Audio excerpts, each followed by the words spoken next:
chicken lovers out there. Welcome to the first episode of The Chicken Chick. My name is Danielle Bound, and yes, I am the Chicken Chick. It's hard being a chicken owner today, because there is so much information available about having and raising hens, but you never actually know what may or may not work. Sometimes you even end up having more questions after you look up the information than you even had when you started. As a chicken owner myself, I enjoy being able to watch or hear from people just like me dealing with the same things. I want to get my information from someone who's not only giving me information, but they're giving me the results they had from their own experiences. For this podcast, I will be providing the information I learned from having and raising my own backyard chickens, along with the results I had. I began my chicken experience only a few years ago, when I was given 3 adult hens. The previous owners were moving and were desperate to find good homes for their hens. My mother and I quickly said yes. We prepared an area for them, and they quickly became little members of the family. The previous owners did let us know, though, that these chickens were not young, and due to a rough winter and old age, we ended up losing 2. After the heartbreak, I decided that with 1 lonely chicken left, we needed more. And when spring came, I came home with 6 baby chicks.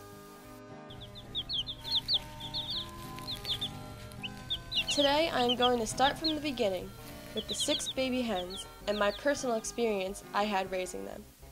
I will be covering raising them as little chicks, into their adolescent stages, and then when your little chicks finally become egg-laying adult hens. Now on to my first topic of discussion, the baby days. Baby chicks to many seem like a cute and easy pet to own, but like any pet, there's a lot of work involved, all starting with the preparation. Preparation begins with getting all the supplies you need for your baby chicks. It is important to know that before your chicks have their feathers, they're actually unable to produce the amount of heat that they need, so you definitely need a heat lamp. Your chicks need to live in an area that is free of drafts. They need to be kept in an area that is about 95 degrees, and the heat lamp should be hung above them to start. And each week as they grow older, the lamp can be lifted about 6 inches higher so they can get used to normal temperatures. They also need absorbent bedding covering the ground of the area that you choose to have your chicks in. This is important because there are many different types of bedding that can actually harm your chick. For example, if you use newspaper, which if it becomes wet can then become slippery, it could cause future leg problems for your birds. For my birds, I use shavings, which we also use as bedding out in the barn for our 3 horses. They also need a feeder with medicated food to start, to give them all of the nutrients they need, and a waterer. These 2 things are very important in keeping fresh. It is also important to keep their living area clean.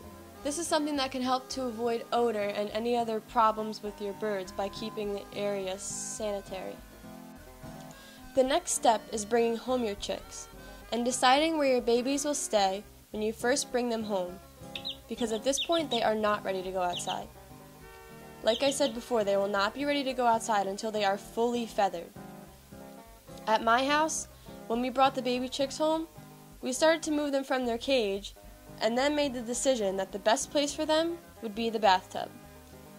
Yes, we kept them in the bathtub. When I made the decision, I decided that it would be a good area that I would easily be able to clean. They would have a lot of living space until they got pretty big, and I would also be able to easily interact with them. Interacting with your chicks is important, just like any animal, and shapes how they turn out to be as adults. The chickens can actually look at you, eventually, as a member of their flock, and I made sure that was how they looked at me. I tell everyone that I am their mama, and my chickens know it. It really is a bond that not anybody would be able to understand. The way I feel about my chickens is similar to how someone may feel about their dog. And people may not think this is true, but when the chickens grow up, they really do grow into having their very own personalities.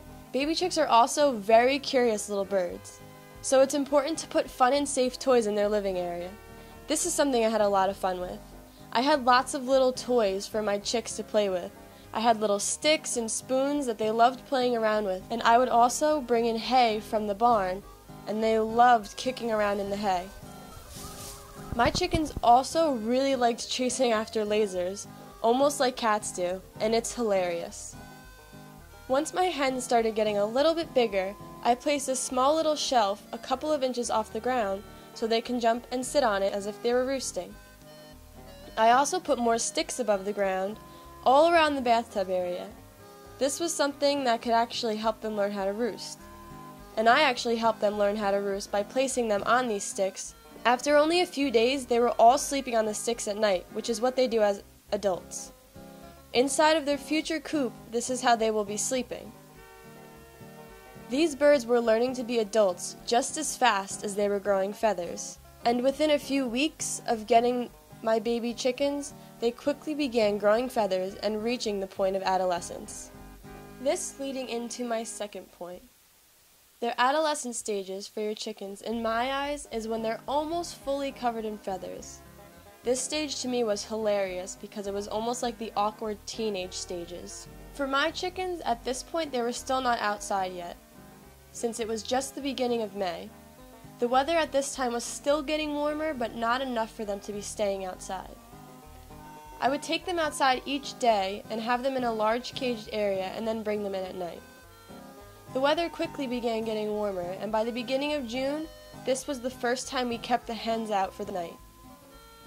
Now, like I mentioned earlier, at the time there was 2 adult hens in the outside coop already. This is the part I was worried about with putting all of the birds together. I read tons of different things that people did with their birds in order to put them all together, but I started very slow. The setup for my chickens in my backyard is a chain link fence with a covered top and a chicken coop inside the chain link fence. So what we did was put some garden fencing up to separate the birds, but they could still see each other and get used to the presence of each other without any fighting. Now this was the young birds separated and then our 2 adult birds separated. It was very interesting though, because just the younger birds, you notice them running up to each other and when they would fluff their feathers up, and they were actually beginning to create a pecking order within themselves. But little did they know, they had more chickens coming to mess with their pecking order, and these chickens knew that they were the boss.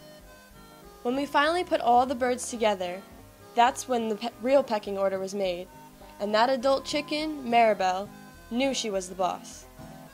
And a little fun fact, if you were wondering, yes, the term pecking order began in the chicken coop. The adult chicken we had would actually jump on top of the other chickens, and as my first time experiencing this, I had no idea what to do. But this only lasted a short amount of time, until the chickens got used to one another. I actually saw the young hens beginning to respect the adult hen. They were soon all walking around the yard together, like a happy little flock. Now at this point, though all 7 of the hens were a happy family, they were still in separated coops. The new hens finally got too big for their separate coop, and it was time for them to go in the big girl coop. But this was something, now that they were all a flock, that was an easy thing to deal with.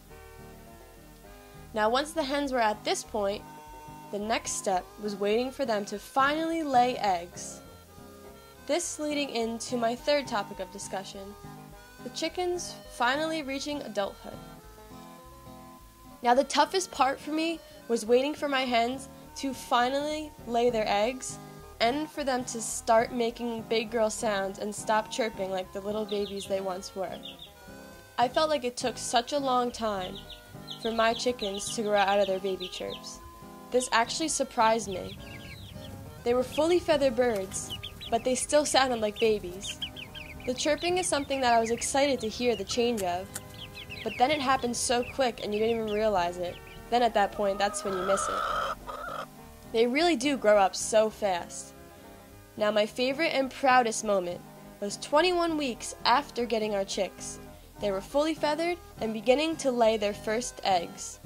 I personally was yelling like it was my own actual child graduating from high school or college.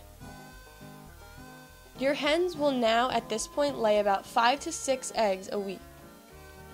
Like me, you may have a big chicken coop. With mine, I have 8 separate nesting boxes, but the hens have favorite ones. Out of all the nesting boxes available, there are 2 favorites that all 7 of the chickens take turns laying in each morning.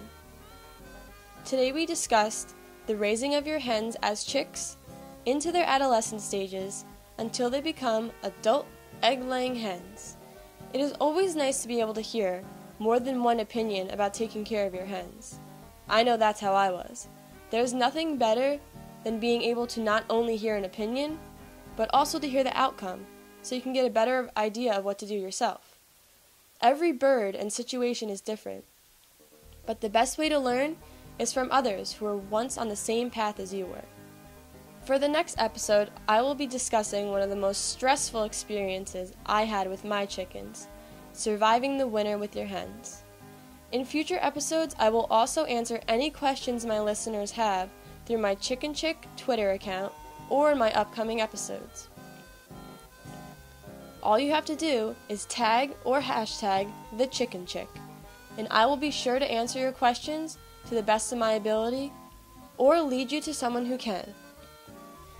Though having chickens is a never-ending job, it is such a rewarding experience. There is nothing better than waking up in the morning and being able to go grab fresh tomatoes and basil from your garden and some freshly hatched eggs to make a delicious breakfast. Nothing is better than knowing where all of your food is coming from and knowing that it is #FarmFresh. Be sure to check out my newly started Twitter page. Until next time, my chicken lovers, I'm Danielle Ballant, the Chicken Chick.